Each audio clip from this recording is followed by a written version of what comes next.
Com sua propaganda e o uso do trabalho escravo, o Mar Branco quase se transformou em Mar Vermelho.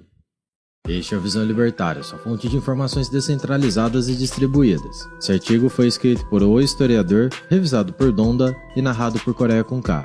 A União Soviética, sob o regime de Joseph Stalin, construiu várias obras de caráter megalomaníaco usando de trabalho escravo. Tudo isso com a aprovação e endossamento do líder comunista. Além do Canal do Mar Branco, podemos mencionar a maior siderúrgica do mundo naquela época, situada em Magnitogorsk, as grandes fábricas de tratores e automóveis e as enormes cidades socialistas, que foram erguidas em regiões inóspitas. A obra do Canal do Mar Branco era fruto de um sonho antigo dos russos, já que havia projetos para essa construção desde o século XVIII. Annie Applebaum, autora do livro Gulag, uma história dos campos de prisioneiros soviéticos, detalha sobre isso. Citação: os primeiros projetos tinham sido elaborados no século XVIII, quando os mercadores czaristas procuravam uma maneira de mandar das águas frias do Mar Branco aos portos comerciais do Báltico navios carregados de madeira e minerais, sem fazer a viagem de uns 700 quilômetros pelo Oceano Ártico e depois ainda descer a extensa costa da Noruega. Fim da citação. Para a construção do canal seriam necessários 227 quilômetros de escavação, além de 5 diques e 19 eclusas. Era do interesse dos planejadores soviéticos fazer essa construção utilizando das tecnologias mais primitivas da época por dificuldades financeiras.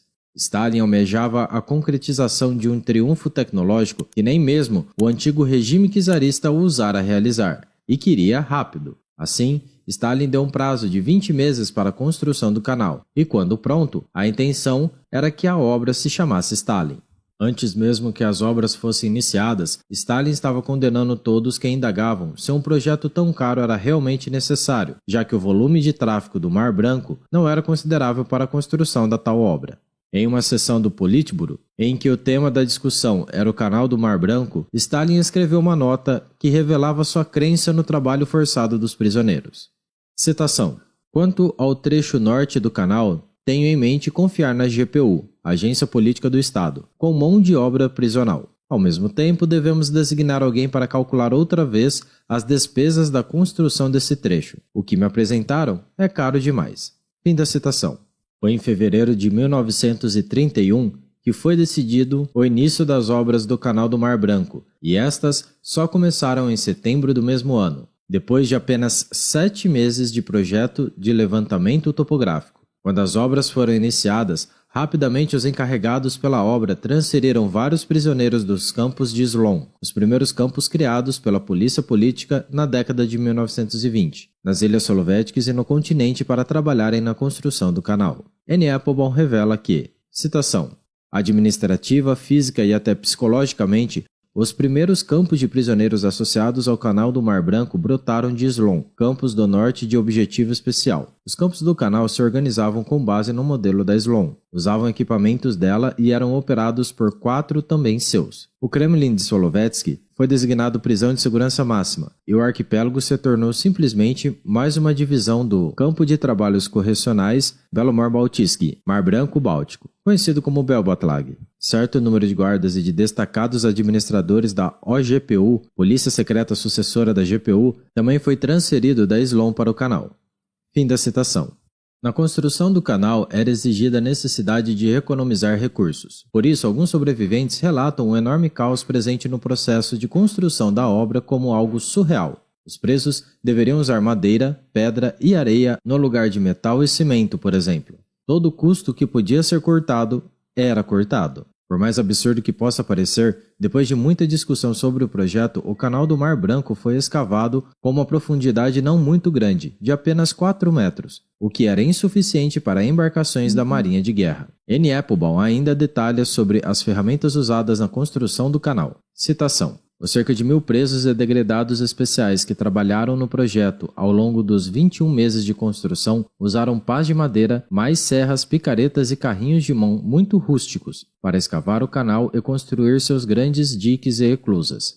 E acrescenta: em vez de usarem dinamite, os presos quebravam grandes pedras usando martelos, pedaços de metal parafusados em cabos de madeira, para inserir nelas barras de ferro. Fim da citação.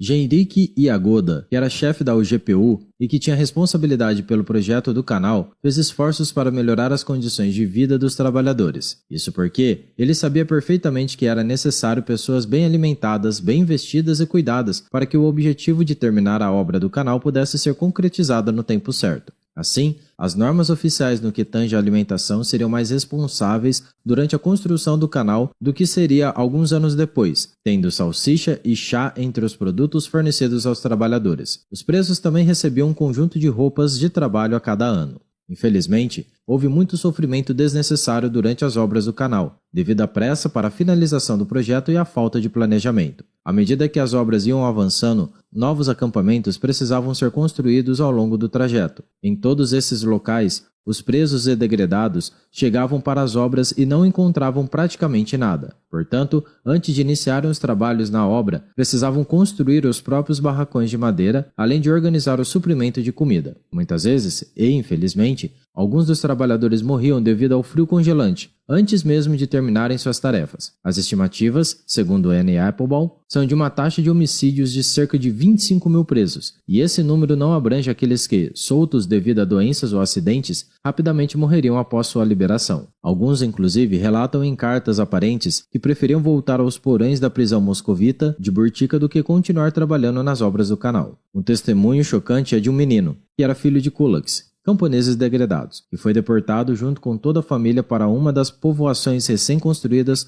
ao longo do canal. O garoto relata, citação, "Fomos morar num barracão com 2 séries de estrados. Já que havia crianças pequenas, deram um dos estrados inferiores à nossa família. Os barracões eram compridos e frios. Como a lenha era abundante na Carélia, os fogões ficavam acesos 24 horas por dia. Nosso pai, e principal fonte de comida, recebia em nome de todos nós 1/3 de balde de sopa esverdeada, em cuja água escura boiavam 2 ou 3 tomates verdes ou um pepino, e alguns pedaços de batata congelada, misturados com 100 ou 200 gramas de cevada ou grão de bico." Fim da citação.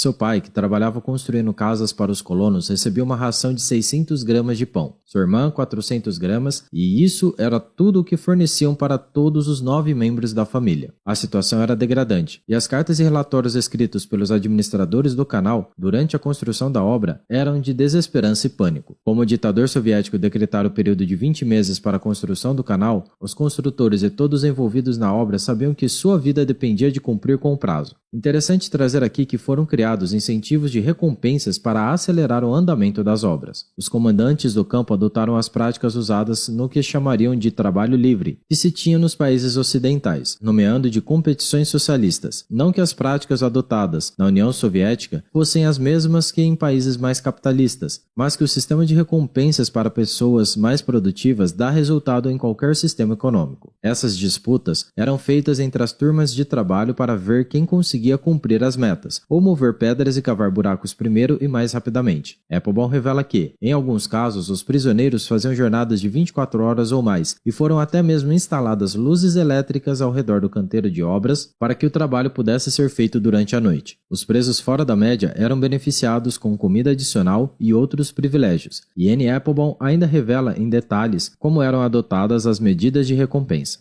Citação. Além das competições, as autoridades aderiram ao culto do Udarnik, trabalhador padrão. Depois, os trabalhadores padrão seriam renomeados Stakhanovistas, em homenagem a Alexei Stakhanov, um mineiro absurdamente superprodutivo. Os Udarnik e Stakhanovistas eram presos que haviam superado as metas e por isso recebiam comida adicional e privilégios especiais, aí incluído o direito impensável em anos posteriores, ao novo terno a cada ano e a um novo conjunto de roupas de trabalho a cada 6 meses. Os trabalhadores de melhor desempenho também ganhavam alimentação consideravelmente melhor. Fim da citação. Além desses benefícios aos melhores trabalhadores, eles eram soltos antes da previsão da pena. Assim, para cada 3 dias de trabalho em que se cumprisse 100% da meta, era retirado 1 dia de sua pena. Quando o Canal do Mar Branco foi finalizado no prazo, em agosto de 1933, cerca de 12.484 presos foram libertados. Applebaum revela também que a retórica usada para justificar a realização do projeto era única, sendo também o primeiro e único projeto do Gulag que foi revelado a comunidade internacional às luzes da propaganda soviética, tanto dentro do país como no exterior. O escritor Máximo Gorky foi o escolhido para justificar a obra e promover o canal tanto na União Soviética como no resto do mundo. É nítido que escritores e intelectuais como Gorky precisavam ser corruptos e desonestos em sociedades totalitárias, pois só é permitido escrever o que a cúpula de Moscou, liderada por Stalin, permite. Além de que, todos os que se contentam em servir às mentiras e atrocidades do regime são beneficiados. Do contrário, provavelmente terminariam suas vidas num gulag, como tantos outros presos políticos. Os escritores que participaram da literatura escrita sobre a grande obra soviética do Canal do Mar Branco foram fortemente encorajados pelo governo. O livro elaborado sobre a construção do canal foi intitulado de O Canal Chamado Stalin, e a autoria da obra foi atribuída a 36 escritores. Applebaum escreve sobre a postura do escritor Máximo Gorky. Citação: da mesma forma que o ensaio de Gorky sobre Solovetsky, o livro justifica o injustificável, pretendendo não apenas documentar a transformação de presos em magníficos exemplos de homos soviéticos, como também criar um novo tipo de literatura. Usando linguagem exuberante, hipérbole e suave maquiagem dos fatos, eles se esforçaram para captar o espírito da nova era. Uma das fotos do livro resume o tema: uma mulher em uniforme de presa empunha uma broca com grande determinação. Abaixo, a legenda: ao mudar a natureza, o homem muda a si mesmo. Fim da citação.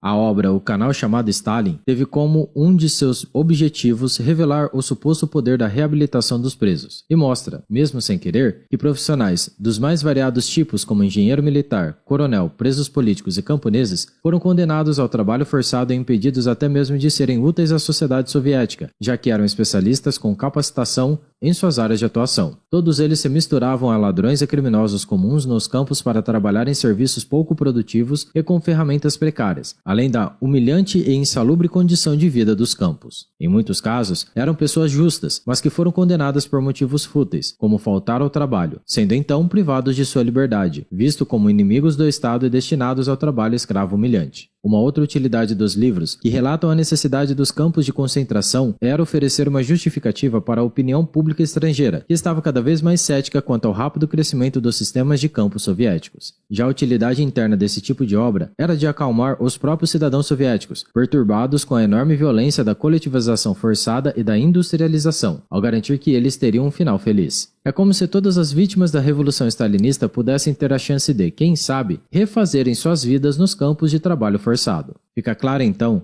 graças à pesquisa da historiadora Anne Applebaum, que obras como O Canal do Mar Branco eram apenas fruto do ego megalomaníaco do ditador soviético, e nem tinha tanta utilidade real em relação ao investimento que era necessário para sua criação. Além disso, a sociedade soviética tinha uma economia bem mais primitiva do que outros países capitalistas e industrializados, como a Inglaterra ou os Estados Unidos, e não conseguia ter os devidos recursos para contratar os melhores especialistas e adquirir as ferramentas tecnológicas necessárias para se fazer a obra de forma eficiente, sem o sofrido trabalho escravo de muitos homens. Por outro lado, parece que Stalin e outros membros da cúpula do Partido Comunista nem mesmo se importavam com um real aumento de produtividade e com as melhores políticas econômicas, já que estavam dispostos a fazer engenheiros trabalharem cortando madeira ou carregando pedras. Parece que tudo se resumia à questão da propaganda e da mentira, inclusive com a participação ativa de intelectuais hipócritas, já que era preciso vender sonhos e histórias, tanto para a comunidade internacional que condenava o regime soviético e sua brutalidade, como para o próprio povo, e também para muitos socialistas espalhados pelo mundo, que ainda apoiavam a Revolução Russa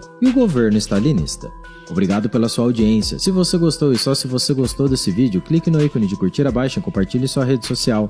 Agora, se deseja ser notificado de outros vídeos, inscreva-se aqui no canal e depois clique no ícone da campainha. Escreva artigos você também. Acesse visãolibertaria.com. Até a próxima e tchau, obrigado!